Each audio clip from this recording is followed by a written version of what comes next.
الحمد لله نحمده ونستعينه ونستغفره ونؤمن به ونتوكل عليه ونعوذ بالله من شرور أنفسنا ومن سيئات أعمالنا من يهده الله فلا مضل له ومن يضلله فلا هادي له ونشهد أن لا إله إلا الله وحده لا شريك له ونشهد أن سيدنا وسندنا ومولانا محمدا عبده ورسوله صلى الله عليه وعلى آله وأصحابه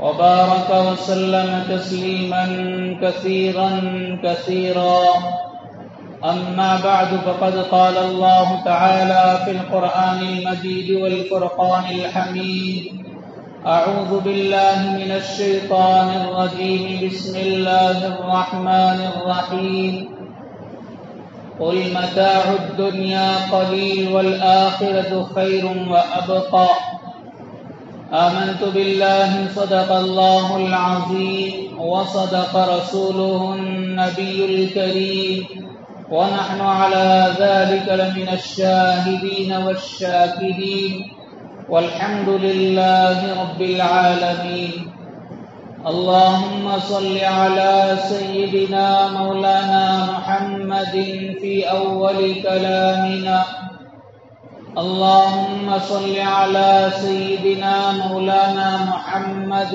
في أوسط كلامنا اللهم صل على سيدنا مولانا محمد في آخر كلامنا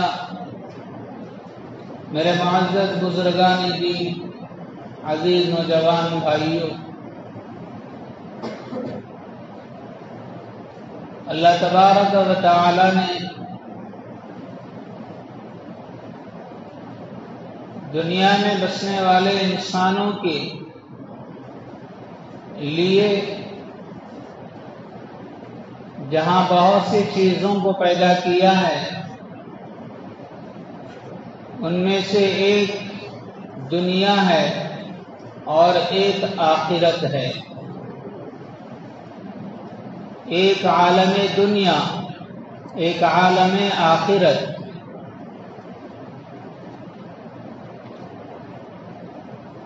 دنیا میں بسنے والے انسانوں میں مسلمانوں کے علاوہ، اسلام کے ماننے والوں کے علاوہ کروڑوں کی تعداد میں ایسے لوگ ہیں جو صرف عالم دنیا کو مانتے ہیں، عالم آخرت کو نہیں مانتے۔ ان کا یقین عالم آخرت پر نہیں ہے، ان کا ایمان عالم آخرت پر نہیں ہے، بلکہ صرف اور صرف ان کا یقین عالم دنیا پر ہے۔ لہذا انہوں نے دنیا کو مقصد زندگی بنا لیا۔ ان کی پوری کوشش اور ان کی پوری محنت اور ان کی پوری فکریں صرف اور صرف دنیا کی حد تک ہے۔ دنیا ہی ان کی زندگی ہے، دنیا ہی ان کی جنت ہے۔ لیکن ایک مسلمان جو اللہ کو مانتا ہے، اللہ کے نبی کو مانتا ہے، قرآن کو مانتا ہے، حدیث کو مانتا ہے، کلمے کو پڑھ لیا ہے، تو ایسے انسانوں کی نظر میں دو زندگیاں ہیں، ایک عالم دنیا ہے، ایک عالم آخرت ہے۔ ان دو زندگیوں میں کون سی زندگی اصل ہے؟ ان دو زندگیوں کے اندر کون سی زندگی پائیدار ہے؟ ان دونوں کی حقیقتیں کیا ہے؟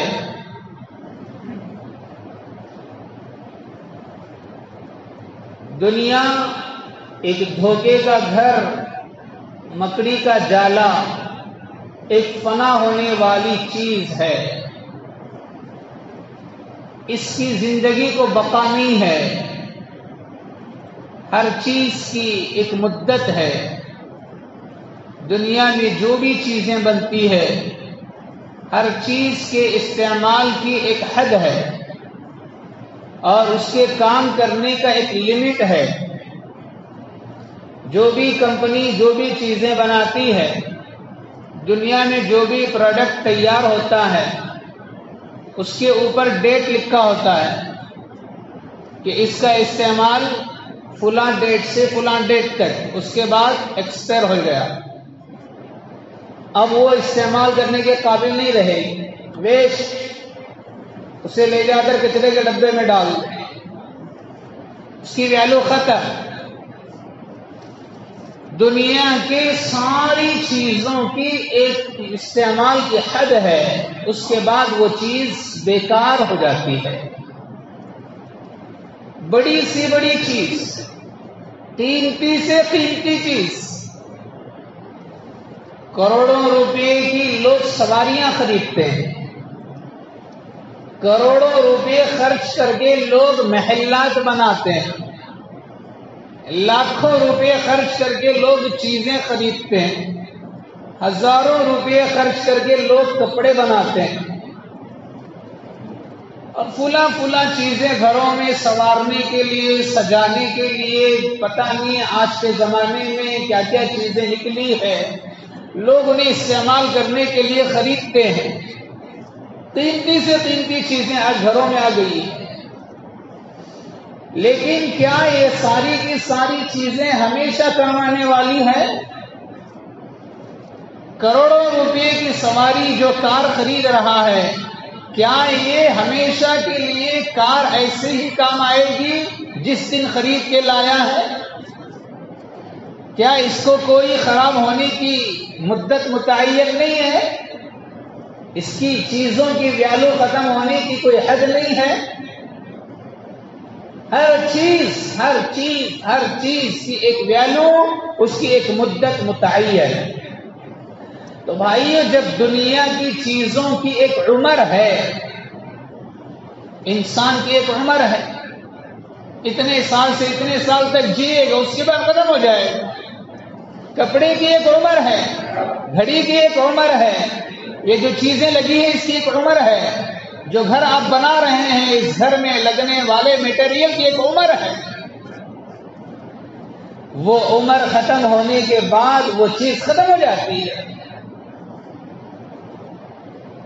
تاج محل بنایا کئی سال پہلے، ساری دنیا کے لیے ایک نمونہ، خوبصورتی میں ایک مثال، اس کی نقش و نگار، اس کے اندر لگائی ہوئی چیزیں اور پتھر، پتہ نہیں کہاں کہاں سے کاریگروں کو منگا کے بنانے والے نے تاج محل کو کھڑا کیا. لیکن آج اسی تاج محل کے اندر اس کی دیواروں میں کڑاخے اور اس کے نقش و نگار میں خرابیاں، اس کے اندر لگائے ہوئے پتھروں میں کمزوریاں، اس لیے کہ جو عمر کس چیز کی متعین ہے، وہ عمر ختم ہونے کے بعد وہ چیز کی ویلیو ختم ہوتی ہے اور اس کے اندر کمزوریاں آنا شروع ہوتی ہے. انسان کی بھی ایک عمر ہے. وہ بچپن میں حشاش بشاش رہتا ہے، ہمیشہ کھیل کود، ٹینشن نام کا ٹاب ہی نہیں ہوتا اس کے دماغ میں. اس کی زندگی صرف کھیل کی ہے، وہ دوسرا کوئی چیز نہیں جانتا. وہ کھانا جانتا ہے، کھیلنا جانتا ہے. یہ اس کی زندگی کا ایک حصہ ہے. اس کے بعد انسان بڑا ہوا، تھوڑا سا جوان ہوا، اب اس کے اندر کچھ چیزیں آتی ہیں، کچھ فکریں آتی ہے، کچھ ذمہ داریاں آتی ہے. پھر شادی کی عمر، پھر اولاد، پھر صاحب اولاد ہونے کے بعد بچوں کی ذمہ داریاں، گھر کی ذمہ داریاں، بیوی کی ذمہ داریاں، ماں باپ بوڑھے ہو گئے، ان کی خدمت کی دیکھ بھال کی ذمہ داریاں. یہ ساری چیزیں جیسی جیسی عمر بڑھتی جاتی ہے، اس کی خوشیاں کم ہو کر اس کی پریشانیاں زیادہ ہوتی ہے. پھر ایک وقت آتا ہے بڑھاپے کے عمر میں جب قدم رکھتا ہے، بڑھاپے کے مرحلے میں جب قدم رکھتا ہے، تو اس وقت نہ خود سے چل سکتا ہے، نہ خود سے کوئی چیز پکڑ سکتا ہے، نہ خود سے کوئی کام کر سکتا ہے، ہر چیز میں دوسرے کا محتاج بنا بیٹھا۔ پھر ایک ایسا حال آتا ہے کہ وہ بیڈ کا اور بستر کا ہو کے رہ جاتا ہے، کوئی کام کے لائق نہیں۔ سارے گھر والے کہتے ہیں یہ جنازہ کبھی اٹھ جائے تو اچھا ہے گھر کا۔ پیدا ہوا تھا تو خوشیوں کی زندگی، بڑھاپے کی عمر کو آیا تو دوسروں کے لیے بوجھ بن گیا۔ جب دنیا کی چیزوں کا اور انسان کی عمر کا یہ حال ہے تو بھائیو، اس کائنات کے بنانے والے اللہ نے کہا، اس دنیا کے بنانے والے خالق نے کہا کہ اس دنیا کی بھی ہم نے ایک عمر طے کیا ہے۔ جیسے انسان کی ایک عمر ہے، اسی طرح یہ ساری کائنات کی ایک عمر ہے۔ یہ چاند کی ایک عمر ہے، ایک سورج کی عمر ہے، یہ آسمان کی ایک عمر ہے، یہ زمین کی ایک عمر ہے، یہ پہاڑوں کی ایک عمر ہے، یہ درختوں کی ایک عمر ہے، یہ پتھروں کی ایک عمر ہے، یہ ساری کائنات کی ایک عمر ہے۔ اس عمر تک یہ چیز ہم باقی رکھیں گے، جب اس کی عمر ختم ہو جائے گی تو ہم اس کو فنا کر کے چھوڑ دیں گے۔ قل متاع الدنیا قلیل، اے محمد کہہ دو دنیا والوں کے سامنے کہ دنیا چند روز کی مزہ لینے کی زندگی ہے، چند روز کے استعمال کی زندگی ہے، اس کے بعد اس کا فنا ہو جائے گا، اس کے بعد اس کی بقا ختم ہو جائے گی۔ والآخرۃ خیر وابقی، اس دنیا کے مقابلے میں ہم نے ایک اور دنیا بنائی ہے، اس عالم کے مقابلے میں ہم نے ایک اور عالم بنایا ہے، وہ عالم بہتر بھی ہے اور وہ عالم ہمیشہ رہنے والا بھی ہے۔ اللہ کے رسول حضرت جناب رسول اللہ صلی اللہ علیہ وسلم نے یہ دونوں عالم کا تقابل کر کے، یہ دونوں عالم کو سامنے رکھ کر ایک حدیث مبارکہ میں بڑی اچھی مثال کے ساتھ، جو ہر ایک کے سمجھ میں آئے، عالم کی بھی سمجھ میں آئے، انجینئر کی بھی سمجھ میں آئے، پڑھے لکھے کی بھی سمجھ میں آئے، ان پڑھ ہے ایک حرف نہیں جانتا، سارا دماغ اس کا علم سے خالی ہے، پیٹ چیر کے دیکھے تو الف نہ نکلے، ایسے امتی کے اندر بھی اللہ کے رسول کی یہ بات سمجھ میں آ جائے گی۔ اللہ کے رسول صلی اللہ علیہ وسلم نے حدیث مبارکہ میں دنیا اور آخرت سامنے رکھ کر کے مثال کے ذریعے سمجھایا کہ دونوں کے اندر کیا حقیقت ہے، آخرت کے مقابلے میں دنیا کی کیا حقیقت اور دنیا کے مقابلے میں آخرت کی کیا حقیقت۔ اللہ کے رسول صلی اللہ علیہ وسلم نے فرمایا، کوئی آدمی سمندر میں انگلی ڈالے اور اس انگلی کے جو سمندر کے پانی میں لگایا ہے باہر نکالے، سمندر کے پانی میں انگلی ڈال کر انسان جب انگلی کو باہر نکالے اور اس انگلی میں لگے ہوئے پانی کو دیکھے، اللہ کے رسول نے یہ حدیث فرما کر کہا کہ جو پانی سمندر کا انسان کے انگلی میں لگا ہے یہ دنیا ہے، اور یہ جو سمندر ہے یہ اس کے مقابلے میں آخرت ہے۔ کیا حیثیت ہے آخرت کے مقابلے میں دنیا کی، کیا پوزیشن ہے آخرت کے مقابلے میں دنیا کی۔ ایک قطرہ پانی کس کام کے آئے گا؟ ایک قطرہ پانی نہ آپ کی پیاس بجھا سکتا ہے، نہ آپ کے کپڑے پاک کر سکتا ہے، نہ آپ کی ناپاکی دور کر سکتا ہے، نہ آپ کے کھانے میں کام آ سکتا ہے، نہ آپ کے کوئی چیز میں کام آ سکتا ہے۔ ایک قطرہ پانی کی کوئی جیسے ویلو نہیں ہے سمندر کے پانی کے سامنے۔ اللہ کے رسول نے فرمایا آخرت کے سامنے دنیا کی بھی کوئی ویلو نہیں ہے۔ یہ بات کسے سمجھ میں نہ آئے؟ یہ مثال اللہ کے رسول صلی اللہ علیہ وسلم کی، کون سا ایسا ان پڑھ انسان ہے دنیا میں جسے یہ مثال سمجھ میں نہ آئے؟ ہر ایک سمجھ سکتا ہے۔ تو کتنی کھلی اور واضح مثال کے ذریعے اللہ کے رسول نے دنیا کی حقیقت کو سمجھایا ہے، مسلمانوں کے سامنے دنیا کی حقیقت کو رکھا ہے۔ بھائیو، اللہ کا احسان ہے ہم مسلمان ہیں. اللہ نے نبیوں کے ذریعے سے، نبی کی تعلیمات کے ذریعے سے ہمیں یہ چیز دیا ہے اور ہمارے دماغوں میں یہ چیز بٹھایا ہے کہ آخرت بھی ایک دنیا ہے، آخرت بھی ایک عالم ہے، اور اس آخرت کی طرف ہر انسان کو جانا ہے. ہر نمازی ہر نماز میں، نماز کی ہر رکعت میں جو سورہ فاتحہ پڑھتا ہے، اس سورہ فاتحہ کے اندر اس عالم آخرت کا تذکرہ کرتا ہے اور اس کو زبان پر لاتا ہے. مالک یوم الدین، اے اللہ آپ ہی روز جزا کے مالک ہیں، آپ ہی میدان حشر کے مالک ہیں، آپ ہی آخرت کے مالک ہیں. نماز پڑھ رہا ہے دن میں 5 مرتبہ، ہر رکعت میں یہ تذکرہ مسلمان کی زبان سے کہلوایا جا رہا ہے. اللہ ہر ایک نمازی کی زبان سے یہ کہلوا رہا ہے کہ بولو مالک یوم الدین، روز جزا کا مالک اللہ ہے. تو روز جزا بھی ایک چیز ہے جس پر ہم سب کا ایمان ہے، ہم سب کا یقین ہے. یہ مسلمان سے ہٹ کر جتنے لوگ ہیں وہ کسی اور کو نہیں مانتے سوائے دنیا کے. یعلمون ظاہرا من الحیات الدنیا، وہ صرف دنیا کی زندگی کو جانتے ہیں، دنیا کے ظاہر کو جانتے ہیں، دنیا کے رنگیلیوں کو جانتے ہیں، دنیا کے ٹپ ٹاپ کو دیکھتے ہیں اور اسی کو مقصد بنائے رکھتے ہیں، اسی کو اپنی زندگی کا سرمایہ بنائے رکھتے ہیں. بھائیوں یہ تو غیروں کا حال ہے. حضرت مولانا یوسف صاحب لدھیانوی رحمت اللہ علیہ نے بڑی اچھی مثال دے کر کافروں کا حال بتایا ہے کہ جو دنیا کو سب کچھ سمجھتے ہیں. ایک چونٹی جو بچے دیتی ہے وہ انڈے کے ذریعے سے، چونٹی کے انڈے، پھر انڈوں سے بچے. حضرت فرماتے ہیں کہ جو انڈے کے اندر بچہ ہے چونٹی کا، وہ انڈے کے اندر والا بچہ اسی اپنے انڈے کو اپنی ساری دنیا سمجھتا ہے. وہی اس کا آسمان ہے، وہی اس کی زمین ہے، وہی اس کی کل کائنات ہے. چونٹی کتنی ہوتی ہے؟ اس کا انڈا کتنا ہوگا؟ اب وہ انڈے کو سب کچھ سمجھ رہا ہے.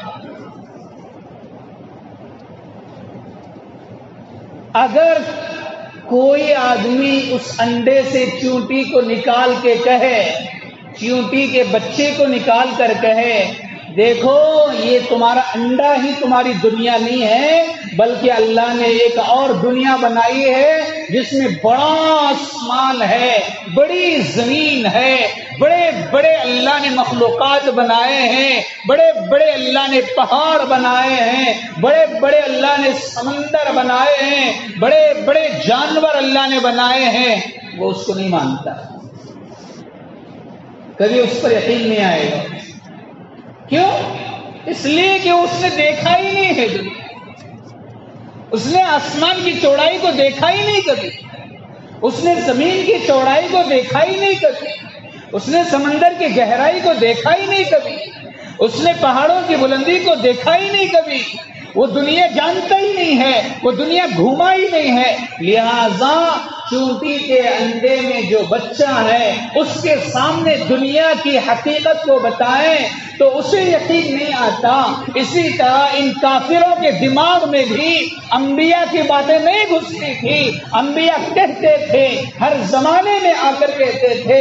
حضرت نوح بھی دنیا میں آئے، حضرت ابراہیم بھی دنیا میں آئے، حضرت اسماعیل بھی دنیا میں آئے، حضرت لوط بھی دنیا میں آئے، حضرت یوسف بھی دنیا میں آئے، حضرت یعقوب بھی دنیا میں آئے. کم و بیش 1.25 لاکھ انبیاء علیہ السلام اس دنیا کی دھرتی پر آ کر اللہ کی طرف سے یہ پیغام پہنچایا کہ دیکھو یہ دنیا ہی سب کچھ نہیں ہے، یہ دنیا تو چونٹی کے انڈے کی طرح ہے.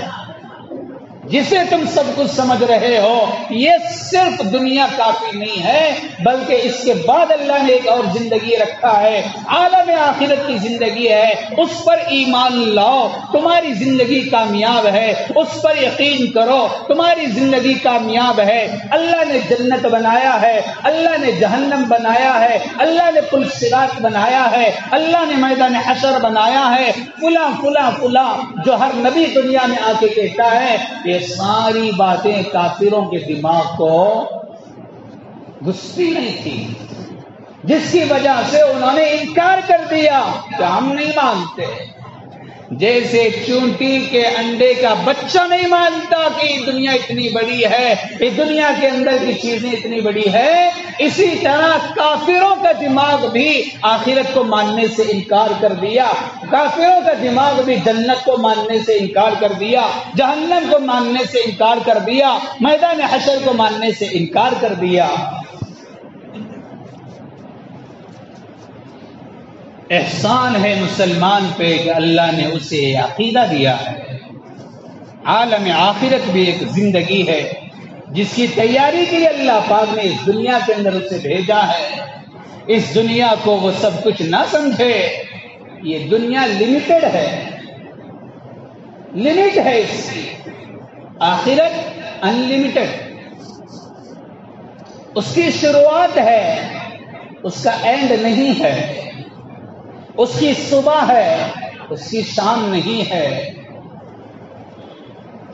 اس آخرت کی زندگی کو سامنے رکھ کر دنیا زندگی گزارے، اس آخرت کی زندگی کو سامنے رکھ کر دنیا کو ضرورت کے حد تک استعمال کرے۔ یہ اسلام کا عقیدہ ہے جو مسلمان کو دیا گیا ہے، یہ اسلام کا خیال ہے جو مسلمان کو دیا گیا ہے، یہ اسلام کا پیغام ہے، یہ اسلام کا سبق ہے جو مسلمانوں کو پڑھایا گیا ہے۔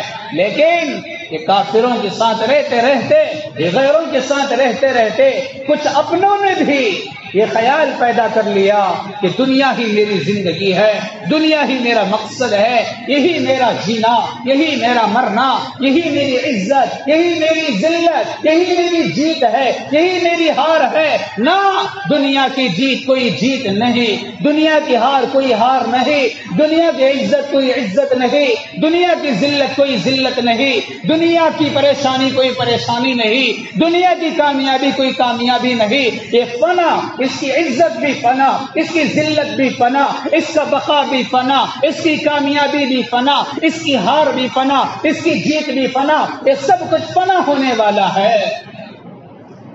دنیا کی حقارت، اس کے کچھ اسباب ہیں۔ دنیا کو اتنا چھوٹا بنا کے کیوں پیش کیا اسلام نے؟ دنیا کی حقیقت کو کیوں بتلایا؟ دنیا کی حقارت کو آخرت کے مقابلے میں اسلام نے کیوں بتایا؟ اس کے کچھ اسباب ہیں۔ سب سے پہلا سبب، یہ دنیا کی ویلیو نہ ہونے کا سب سے پہلا سبب کہ دنیا ہر جائی ہے، ہر ایک کے پاس جاتی ہے۔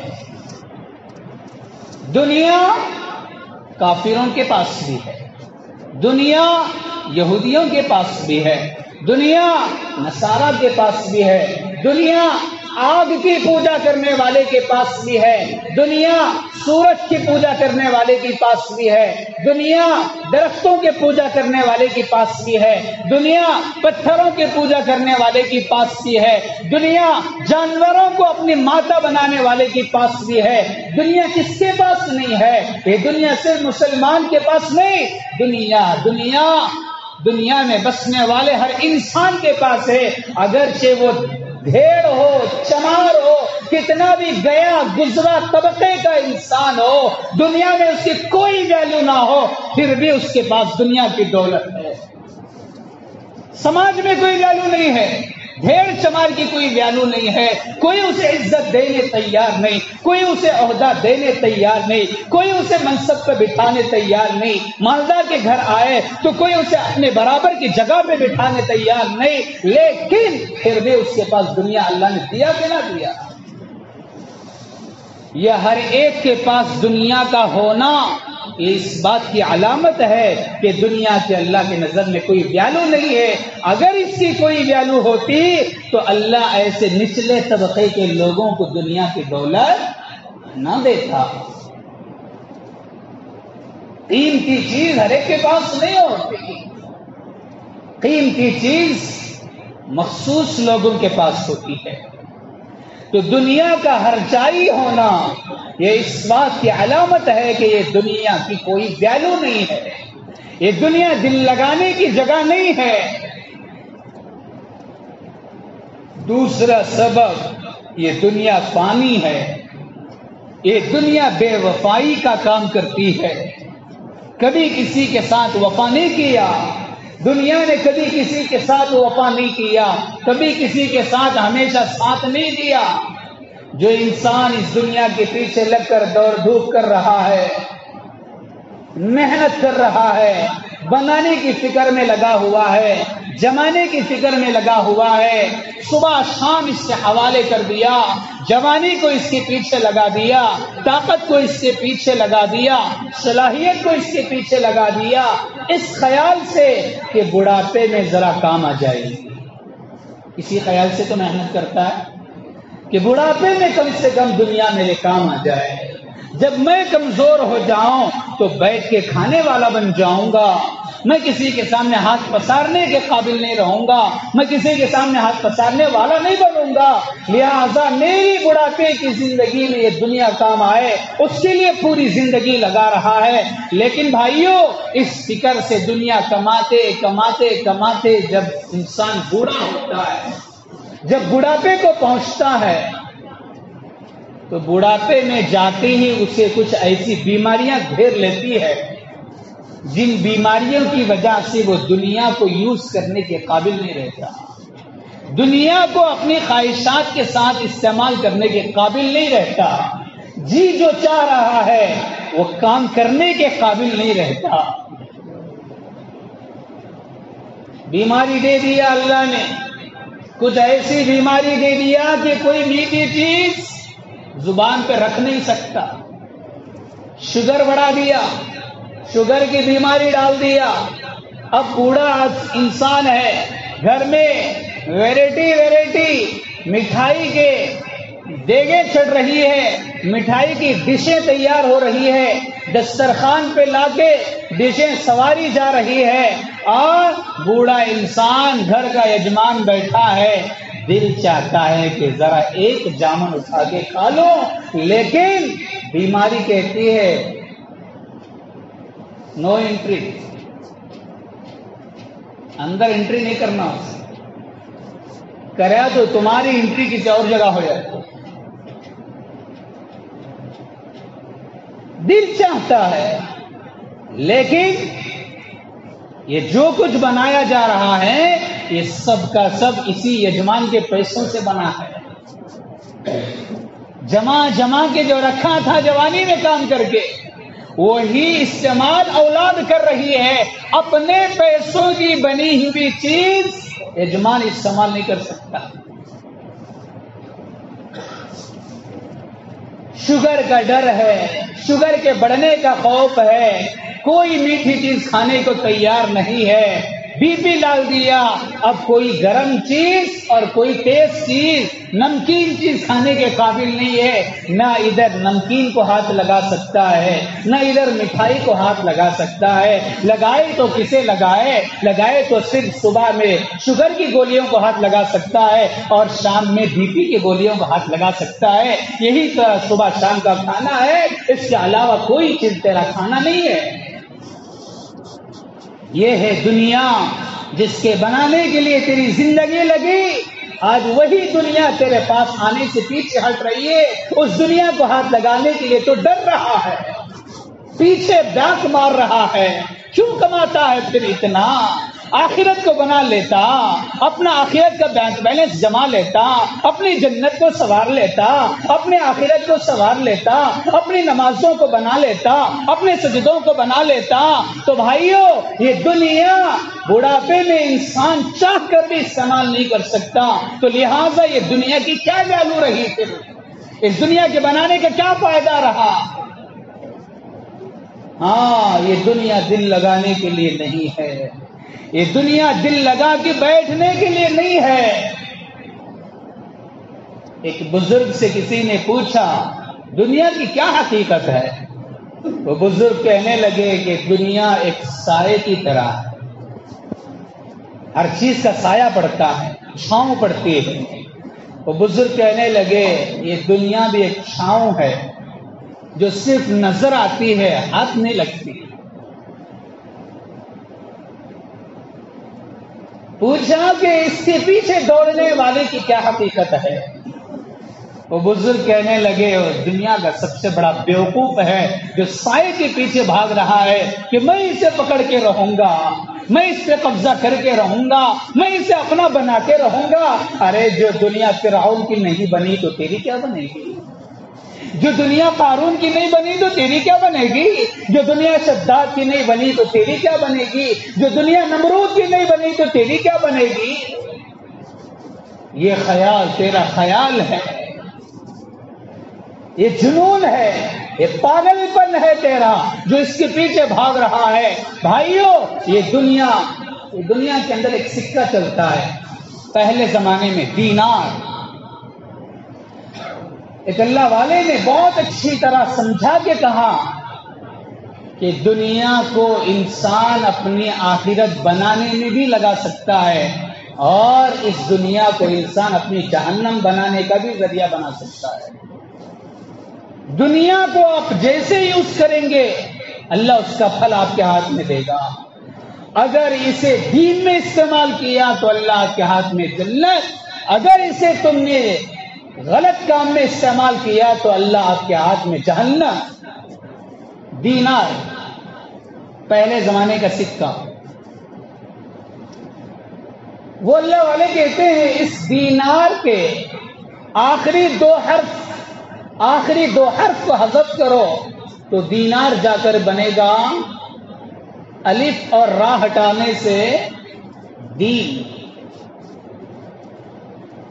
دینار کے آخری دو حرف ہٹایا تو دینار جا کے دین بن گیا۔ لہذا یہ اگر دنیا کو دین کے کام میں استعمال کیا تو اللہ تیری آخرت سنوار دے گا۔ حضرت کہتے ہیں کہ اگر اس دینار کے شروع کے دو حرف ہٹا دیا تو یہ دینار جا کے نار بنے گا جس کا نام جہنم ہے۔ اگر اس دنیا کو آپ نے غلط کام میں استعمال کیا تو پھر یہ آپ کی جہنم کا ذریعہ بنے گی، جہنم میں پہنچانے کا سبب بنے گی۔ حضرات صحابہ رضوان اللہ علیہم اجمعین کی زندگی، دنیا سے ان کی کیا بے رغبتی تھی، دنیا سے ان کو کتنا خوف تھا، دنیا سے ان کو کتنی نفرت تھی، دنیا سے وہ کتنی حد تک دل لگا رکھے تھے۔ بھائیوں ایسے واقعات حضرات صحابہ کے بارے میں لکھا گیا ہے کہ حضرات صحابہ بھی اسی دنیا میں رہے، انہوں نے بھی اسی دنیا کے اندر زندگی گزاری، انہوں نے بھی اسی دنیا کے اندر اپنی عمر کو لگایا ہے، اپنی جوانی کو لگایا ہے، لیکن ہماری اور حضرات صحابہ کی زندگی میں زمین و آسمان کا فرق ہے۔ حضرات صحابہ کا دنیا کے ساتھ کیسا رشتہ تھا اور آج میرا اور آپ کا دنیا کے ساتھ کیسا رشتہ ہے۔ حضرت عمیر بن سعد انصاری رضی اللہ تعالیٰ ایک صحابی رسول ہیں۔ حضرت عمر بن خطاب رضی اللہ تعالیٰ عنہ کے دور خلافت میں تھے۔ حضرت عمر بن خطاب رضی اللہ عنہ نے انہیں حمص کا گورنر بنا کے بھیجا۔ حمص ایک علاقہ، اس علاقے کا گورنری کا عہدہ حضرت عمیر بن سعد رضی اللہ تعالیٰ عنہ کو دیا۔ گورنر بنے، حضرت عمر نے روانہ کیا، وہ حضرت عمیر وہاں پہنچے۔ حمص کے اندر جا کر 1 سال کا عرصہ ہو گیا۔ حضرت عمر کو کوئی ان کی اطلاع نہیں کہ یہ ہمارا گورنر جو ہماری طرف سے بھیجا گیا ہے اس کی نہ کوئی خیریت ہے، اس کا نہ کوئی حال چال ہے، اس کے مزاج کے بارے میں کوئی بات ہے، اس کو جو کام دے کے بھیجا گیا تھا وہ کام کی کوئی رپورٹ ہم تک پہنچا رہا ہے۔ لہذا 1 سال گزر گیا، حضرت عمیر کا کوئی خط حضرت عمر کے پاس نہیں آیا، ان کی کوئی حال چال یہاں تک نہیں پہنچی، ان کی کوئی خبر یہاں تک نہیں پہنچی۔ تو حضرت عمر نے اپنے خادم سے کہا کہ عمیر کے نام یہ خط لکھو۔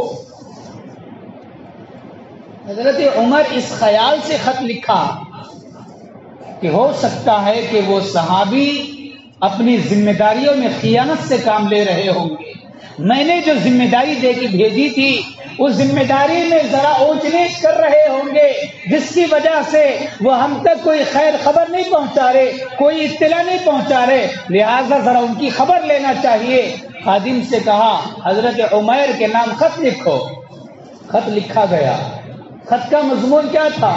خط کے اندر یہ لکھا گیا کہ یہ خط امیر المؤمنین کی طرف سے آپ کو بھیجا جا رہا ہے، جیسے ہی تمہارے ہاتھ میں یہ خط ملے فوراً اس کو پڑھ کے میرے پاس آنا، کوئی کام نہیں کرنا، جس وقت خط ملے اسی وقت ہمارے پاس لوٹ کے آنا ہے۔ چنانچہ وہ خط بھیجا گیا، حمص کو پہنچا۔ حمص کے گورنر حضرت عمر بن سعد، بھائیوں آج کے زمانے کے بھی گورنر ہیں، ہمارے ملک کے بھی گورنر ہیں، دوسرے ملک کے بھی گورنر ہیں، وہ حضرات صحابہ دیکھو کیسے گورنری کیا، گورنر بن کر بھی ان کی زندگی کا کیا حال تھا، ان کی سادگی کا کیا حال تھا، ان کی دنیا کی بے رغبتی کا کیا حال تھا۔ حضرت عمر بن سعد کے پاس خط پہنچتا ہے، حضرت عمر بن سعد نے خط نکالا، دیکھا کہ اس کے اندر لکھا ہوا ہے یہ امیر المؤمنین کی طرف سے بھیجا گیا ہے، جیسے ہی خط پڑھو تو فوراً اسی وقت اٹھ کر ہمارے پاس مدینہ آنا ہے۔ حضرت عمر بن سعد نے خط کو پڑھا، سفر میں نکلنے کے لیے اپنا سامان اٹھایا۔ گورنر کیسے ہوتا ہے؟ گورنر کے پاس کیا کیا چیزیں ہوتی ہے، گورنر کے پاس کیا کیا سہولتیں ہوتی ہیں، اس کا کھانا کیسے، اس کے کپڑے کیسے، اس کے رہنے کا محل کیسا، اس سے باہر نکل کر سفر کرنے کے لیے اس کی سواریاں کیسی ہوتی ہے۔ آج کے لیڈروں کا حال کیسا ہے؟ پیدل چلتا ہے کوئی؟ حضرت عمر بن سعد سفر میں نکلنے کے لیے سامان اٹھایا تو چمڑے کا تھیلا، اس کے اندر ایک توشہ رکھ لیا سفر میں کھانے کے لیے، ایک برتن رکھ لیا، ایک لوٹا رکھ لیا، ساتھ میں لاٹھی اٹھا لیا، یہی ان کا پورا سفر کا سامان ہے۔ حمص سے پیدل چل کر مدینہ پہنچے، لمبا فاصلہ حمص اور مدینے کے درمیان۔ غور سے سنیں، حضرات صحابہ کی زندگی ہمارے لیے نمونہ ہے۔ اللہ کے رسول نے فرمایا میرا ایک صحابی ساری دنیا کے انسانوں کے لیے نمونہ ہے، کہ میں ایسے صحابہ کو تیار کر کے گیا ہوں۔ اور صحابی کالنجوم، میرا ایک ایک صحابی ستاروں کے مانند ہے۔ فبأیہم اقتدیتم اہتدیتم، میرے ایک صحابی کی زندگی کو تم اپنے لیے آئیڈیل بنا لو، میرے ایک صحابی کی زندگی کو تم اپنے لیے نمونہ بنا لو، تمہیں راہ راست پر کھڑا کر دیا جائے گا، تمہیں جنت کی منزل مل جائے گی، تمہیں اللہ مل جائے گا، تمہیں آخرت سنوارنا آسان ہو جائے گا۔ یہ حمص سے گورنر ہے، عمر کی طرف سے متعین کیے گئے تھے۔ جب خط ملا کہ میرے پاس واپس لوٹ کر آ جاؤ، تمہاری کوئی خیر خبر ہم تک نہیں پہنچی، میں سمجھتا ہوں کہ تم نے تمہاری ذمہ داری کے اندر خیانت سے کام لیا ہے، میں تمہارے سے پکڑ کے پوچھنا چاہتا ہوں کہ تم نے تمہاری ذمہ داری کو کیسے پورا کیا ہے۔ یہ خیال سے ان کو بلایا گیا تھا۔ حضرت عمر بن سعد سفر کر کے حمص سے نکلے، پیدل چلتے چلتے پتہ نہیں کتنے دنوں کے بعد مدینہ پہنچے۔ جب مدینے میں انٹری دیا، جب مدینے کے اندر داخلہ لیا، جب مدینے کے اندر پہنچے تو ان کا حال سفر کی وجہ سے ایسا ہو گیا کہ پورا چہرہ غبار آلود ہے، بال لمبے لمبے ہیں، کپڑے پورے میلے ہو چکے ہیں، اور سفر کی تھکان ہے. جب انسان سفر کرتا ہے تو سفر کا کچھ اثر اس کے جسم پہ نظر آتا ہے. جب لمبا کوئی ٹور مارتا ہے تو آج کل تو سواریاں ہیں, ایسی بسیں آپ کو مل جاتی ہے, درمیان میں سہولتیں مل جاتی ہے, لیکن پیدل سفر کر کے آنے والا راستے کی مشقتیں اٹھا کے آیا ہے.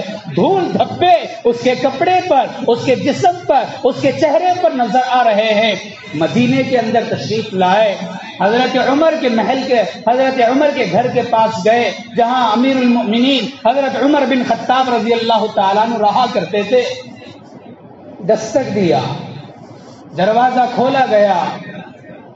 السلام علیکم یا امیر المؤمنین, سلام کیا, اندر داخل ہو گئے. حضرت عمر بن خطاب رضی اللہ تعالیٰ عنہ نے انہیں بٹھایا, دیکھا, ان کا حلیہ دیکھا, ان کا حال دیکھا اور پوچھا کیا حال ہے, کیسے آئے ہو, سفر کا کیا حال رہا. حضرت عمر بن سعد کہنے لگے امیر المؤمنین نظر نہیں آ رہا کہ کیسے ہوں, صحت مند ہوں, پاک خون والا ہوں, اور اپنے ساتھ دنیا کو کھینچ کے لایا. جب حضرت عمر بن سعد نے کہا دنیا کو کھینچ کے لائے تو حضرت عمر بن خطاب سمجھنے لگے کہ ہو سکتا ہے کہ بہت زیادہ مال و دولت وہاں سے لوٹ کے لائے ہوں گے, اس لیے کہ مال غنیمت وصول کرنے کے لیے ان کو بھیجا گیا تھا, وہاں سے لوگوں کا مال جمع کر کے لائے ہوں گے. لیڈروں کا کیا ہوتا ہے, کوئی کام دے دیا جائے, صاحب یہاں سے وہاں تک روڈ بنا دو, تو روڈ پہ لگے گا 50% اور 50% جائے گا بینک اکاؤنٹ میں. 50 تو بہت زیادہ کہہ رہا ہوں. یہ حال ہوتا ہے. حضرت عمر بن خطاب بھی سمجھ گئے کہ ہو سکتا ہے انہوں نے بھی دنیا سمیٹ کے لایا ہے, اسی لیے کہہ رہے ہیں دنیا کھینچ کے لایا. پوچھا کیا ہے, کہا ایک چمڑے کا تھیلا ہے, اس کے اندر ایک برتن ہے, بھوک لگتی ہے تو برتن میں کھانا کھاتا ہوں, جب کپڑے دھونے کی ضرورت پڑتی ہے تو اسی برتن کو کپڑے دھونے میں یوز کرتا ہوں. ایک پیالہ ہے, پیاس لگتی ہے تو اسی سے پانی پیتا ہوں, وضو کی ضرورت پڑتی ہے تو اسی پیالے سے پانی لے کر وضو کرتا ہوں. ایک لاٹھی ہے, اسی سے ٹیک لگا کے سفر کرتا ہوں, دشمن کا مقابلہ کرنا پڑے تو یہی لاٹھی ہتھیار کے طور پہ یوز کرتا ہوں. کارگزاری سنا دیا. حضرت عمر نے پوچھا بہت اچھا رہا آپ کی کارگزاری سن کر, کیا لے کے آئے ہو, کتنا مال لے کے آئے. کہا خالی ہاتھ آیا. کیوں, جہاں مال غنیمت وصول کرنے کے لیے بھیجا تھا وہاں سے کوئی مال ملا نہیں. کہا جو مال ملا تھا وہ ضرورتوں پہ خرچ کر دیا, ضرورت مندوں پہ صدقہ کر دیا. کہا پیدل کیوں آئے ہو, ارے تم تو گورنر ہو, تم تو ہند کے لیڈر ہو, تم تو وہاں کے حاکم ہو, تم کو تو ہند والے سواری کا انتظام کرنے کے بھیجنا چاہیے تھا, وہ تو تمہارے سفر کا انتظام کرا کے بھیجنا چاہیے تھا, تم پیدل کیوں آ گئے. حضرت عمر بن سعد کہنے لگے میں نے ان کو سواری کا سوال کیا نہیں اور انہوں نے میری سواری کا انتظام کیا نہیں, لہذا میں ایسے ہی پیدل نکل کے آ گیا. حضرت عمر کہنے لگے بڑے برے لوگ ہیں ہند کے جو اپنے گورنر کا اتنا بھی خیال نہیں رکھتے. تو عمر بن سعد کہنے لگے ان کے بارے میں کچھ نہ کہو, وہ فجر کی نماز کے بڑے پابند ہیں, اور اللہ کے رسول نے کہا ہے جو فجر کی نماز کا پابند ہوتا ہے وہ سچا پکا مسلمان ہوتا ہے. ان کی غیبت اے امیر المؤمنین آپ کیوں کرتے ہو. بات ختم. کہا اجازت دیجیے جاتا ہوں اپنا گھر. حضرت عمر بن خطاب رضی اللہ تعالی عنہ نے اجازت دیا. حضرت عمر بن سعد مدینے سے کچھ فاصلے پر کئی میل کی دوری پر ان کا گھر تھا, گھر چلے گئے.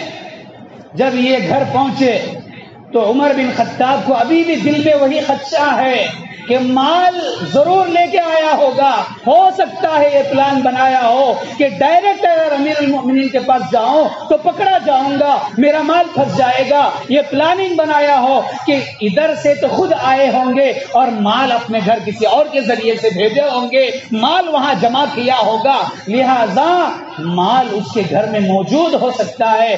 اس جانچ کرنے کے لیے، اس کا جائزہ لینے کے لیے امیر المؤمنین نے حضرت حارث رضی اللہ تعالیٰ عنہ، ایک صحابی رسول ہے، ان کو بلایا، بلا کے کہا یہ لو 100 دینار، ان کے ہاتھ میں دیا، کہا عمیر بن سعد کے پاس جانا، ان کے گھر میں ایک اجنبی مہمان بن کے رہنا۔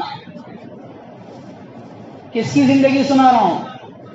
حمص کے گورنر، یہ ذہن میں رکھو، ایک معمولی صحابی کی نہیں سنا رہا، ایک حمص کی گورنری کر کے آیا ہے، اس کے گھر کا حال سنو۔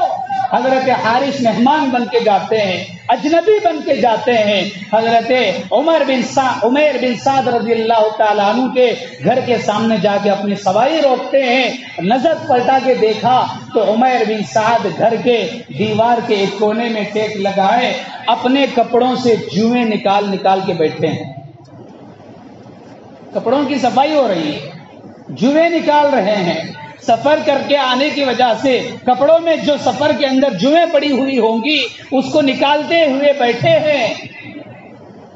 سواری سے نیچے اترے، گھر کا دستک دیا اور اجازت مانگی کہ میں آپ کے یہاں مہمان بن کے آیا ہوں، اگر آپ کے یہاں رہنے کی اجازت ہے تو میں ٹھہرنا چاہتا ہوں۔ حضرت عمر بن سعد نے کہا ضرور تشریف لائیے، ہم مہمان کا استقبال کرتے ہیں، اہلاً و سہلاً مرحبا، ویلکم ویلکم، آئیے، کون منع کر رہا ہے؟ ہم تو مہمان کے آتے ہی دل کے اندر گھبراہٹ شروع ہو جاتی ہے، آگے جما لیا، قبضہ جما دیا، خرچے شروع، گوشت لاؤ، پلاؤ بناؤ، بریانی بناؤ، اس کی دیکھ بھال کرو، اس کی خدمت کرو۔ مہمان کو ہم بوجھ سمجھتے ہیں، ارے حمص کا گورنر ہے، گھر کے اندر حارث مہمان بن کے آ رہے ہیں، تو سعید حضرت عمر بن سعد نے ویلکم کر کے کہا ضرور تشریف لائیے، ہمارے یہاں مہمان بن سکتے ہیں۔ اللہ اکبر، مہمان بنے، اجنبی بن کر آئے، پتہ نہیں کہ حضرت عمر نے ان کو جائزے کے لیے بھیجا ہے۔ کھانے کا وقت ہوا، گھر کے اندر صرف اور صرف دن میں ایک مرتبہ ایک جو کی روٹی بنتی تھی، ایک ہی ایک جو کی روٹی۔ اب مہمان آئے، ہم کھائیں یا مہمان کو کھلائیں؟ وہ ایک جو کی روٹی اٹھا کر حضرت عمر بن سعد مہمان کو دے دیا کرتے اور خود بھوکے رہ کر فاقے برداشت کرتے۔ ایک دن کھلایا، بھوکے، دوسرے دن کھلایا، بھوکے، تیسرے دن کھلایا، بھوکے۔ آدمی ایک دن بھوکا رہ سکتا ہے، 2 دن بھوکا رہ سکتا ہے، 3 دن کا فاقہ ہے، حلق کے نیچے ایک دانہ نہیں اترا، ایک لقمہ نہیں اترا، مہمان نوازی برابر کی چل رہی ہے، ان کا پیٹ برابر بھر رہے ہیں، ان کا خیال برابر کر رہے ہیں۔ 3 دن گزر گئے، کمزوری آنے لگی تو عمر بن سعد نے کھلے الفاظ میں کہا حارث کوئی اور جگہ دیکھ لو، میرے گھر میں 3 دن سے کھلانے کی وجہ سے میرے حلق کے نیچے ایک دانہ نہیں اترا ہے، ایک لقمہ میں نے نہیں کھایا، ایک جو کی روٹی میرے گھر میں بنتی ہے وہ بھی میں تم کو کھلاتا رہا، 1 دن کھلایا، 2 دن کھلایا، 3 دن کھلایا، اے حارث اب میں فاقے سے پریشان ہو چکا ہوں، کمزوری دن بدن بڑھتی جا رہی ہے، اللہ کا واسطہ تم کسی اور جگہ کے مہمان بن جاؤ۔ بھائیو اتنا کہنا تھا، حضرت حارث کہنے لگے ٹھیک ہے میں جا رہا ہوں، لیکن ایک بات سن لو، یہ ہے 100 دینار یا 1000 دینار کی تھیلی جو تمہیں حوالے کر کے جانا چاہتا ہوں۔ حضرت عمر بن سعد حمص کے گورنر بن کے آئے تھے، حضرت عمر بن سعد نے ٹھکرا دیا، کہا لے جاؤ، ان دینار و دراہم کی مجھے ضرورت نہیں ہے۔ گھر کے اندر سے بیگم کی آواز آئی کیوں ٹھکراتے ہو، اللہ کی طرف سے مال مل رہا ہے، لے لو، گھر میں ضرورت ہے۔ دن میں ایک بار جو کہ روٹی بنتی ہے مہمان کی وجہ سے وہ بھی ہم نہیں کھائے. ارے یہ آ رہا ہے اللہ کی طرف سے, کسی کے پاس سوال تو نہیں کر رہے نا, کسی کے پاس بھیک تو نہیں مانگ رہے نا, عزت کے ساتھ مل رہی ہے, کیوں ٹھکراتے ہو, لے لو اسے. سنو کیا جواب دیتے ہیں حضرت عمر بن سعد. کہتے ہیں بیگم سے اور حارث سے, میں کیسے لوں, یہ دینار لے کر رکھنے کے لیے میرے پاس کوئی چیز بھی نہیں ہے, کس میں لے کے رکھوں. کہاں حضرات صحابہ کی زندگی, کہاں آج میری اور آپ کی زندگی. پھر بھی شکوے, پھر بھی شکایت, پھر بھی دین سے دوری. دنیا کے پیچھے پڑھ کر نمازیں چھوڑتا ہے, دنیا کے پیچھے پڑھ کر اللہ کو بلاتا ہے, دنیا کے پیچھے پڑھ کے مسجدوں کو ویران کرنے والوں. حضرت عمیر بن سعد کی زندگی کو دیکھ لو, گھر میں فاقے رہے لیکن پھر بھی دینار کو ہاتھ لگانے تیار نہیں. بیگم نے کہا کیوں, کوئی چیز نہیں ہے. حضرت عمیر بن سعد نے کہا میرے پاس کوئی تھیلی نہیں جس میں میں دینار کو حفاظت سے رکھ سکوں. یہ سنتے ہی اندر سے بیگم نے اپنے دامن کا ایک کپڑا پھاڑ کے باہر پھینکا, کہا اس کپڑے کے اندر چھپا کے رکھ لو دینار کو. چنانچہ اس وقت میں حضرت حارث سے وہ دینار لیے, ان کو رکھا. حضرت حارث اٹھ کے چلے گئے, مدینہ پہنچے. عمر رضی اللہ تعالیٰ عنہ نے پوچھا کیا حال دیکھ کے آیا ہے میرے گورنر کا, کوئی سامان ملا کہ نہیں ملا, کوئی بینک بیلنس ملا کہ نہیں ملا, کوئی خزانہ ملا کہ نہیں ملا, جہاں میں نے اسے گورنر بنا کے بھیجا تھا وہاں سے کچھ لے کے آیا کہ نہیں لے کے آیا تھا. حضرت حارث نے گردن چکایا, کہا اے امیر المومنین, میں نے ان کی گھر کی زندگی جو دیکھی ہے وہ بیان سے باہر ہے. کہا دینار لے لیا, ہاں دینار تو لے لیے, کیا کیا وہ دینار کا. حضرت حارث کہنے لگے مجھے پتا نہیں کیا کیا, پتا نہیں, ہاں مجھے پتا نہیں. فوراً حضرت عمر نے خط لکھا دوبارہ حضرت عمر کو کہ میرے پاس فوراً واپس آؤ. چنانچہ خط پڑھتے ہی حضرت عمر نے سفر کر کے پھر امیر المؤمنین کی خدمت میں حاضری دیا. حاضری دینے کے بعد امیر المؤمنین نے پوچھا وہ دینار جو بھیجا تھا اس کا کیا کیا. حضرت عمر نے امیر المؤمنین کو جواب دیتے ہوئے کہا امیر المؤمنین تم کو کیا حق بنتا ہے اس دینار کے بارے میں سوال کرنے کا, دے دیا تو میں اس کا مالک ہوں, میں نے اسی کیا جو کیا, میں نے ضرورت مندوں پہ صدقہ کر دیا, سب کچھ خرچ کر دیا, کچھ بھی باقی نہیں رکھا. حضرت عمر رضی اللہ تعالیٰ عنہ کی اس سادگی زندگی کی اس حالت کو سن کر امیر المؤمنین نے خادم کو بلا کے کہا جاؤ 5 سیر غلہ لے کے آؤ, 2 جوڑی کپڑا لے کے آؤ, یہ عمر کو دے کے بھیجتا ہوں. غلہ لایا گیا, 2 جوڑی کپڑے لائے گئے, ان کے ہاتھ میں دیا گیا تو حضرت عمر بن سعد نے غلے کو ٹھکرا دیا, کہا یہ غلے کی مجھے ضرورت نہیں, آلریڈی گھر کے اندر آدھا سیر گیہوں موجود ہے, آدھا سیر اناج موجود ہے, جب تک وہ ختم ہو جائے مجھے اللہ کی ذات سے امید ہے اللہ اس سے پہلے میری روزی کا انتظام کر دے گا. 70 سال کے آگے اور فیوچر کا خیال کر کے ہم اپنی دنیا کو پیچھے پڑ کر دین کو برباد کرنے والوں, اپنی تو اپنی بیٹوں کی فیوچر کی فکر پڑی ہے, بیٹے تو بیٹے پوتروں کی فیوچر کی پڑی ہے. وہ دکان بنایا, یہ دکان بنایا, وہ کمائی کا ذریعہ بنایا, یہ کمائی کا ذریعہ بنایا, میں کسی کو بھوکا رکھ کے جانا نہیں چاہتا. ارے اسی نبی کے امتی میں رہنے والے, لیکن حضرت عمر بھی تو وہی نبی کے امتی ہے, ان کی زندگی کا حال دیکھو. امیر المؤمنین نے جو غلہ دیا اسے ٹھکرا کے کہا مجھے تمہاری غلے کی ضرورت نہیں ہے, کپڑے لے لو. کہا کپڑوں کی بھی ضرورت مجھے نہیں ہے, میرے گھر والی کو ضرورت ہے, لہذا اس کی خاطر لے کے جا رہا ہوں. چنانچہ 2 جوڑی کپڑے لے کے اپنے گھر پہنچے. چند دن کے بعد اطلاع ملی کہ حضرت عمر کا انتقال ہو گیا. امیر المؤمنین خود پیدل چل کے گئے, ان کے جنازے میں شرکت کیا, ان کی تدفین میں شرکت کیا, ان کی قبر تک پہنچایا.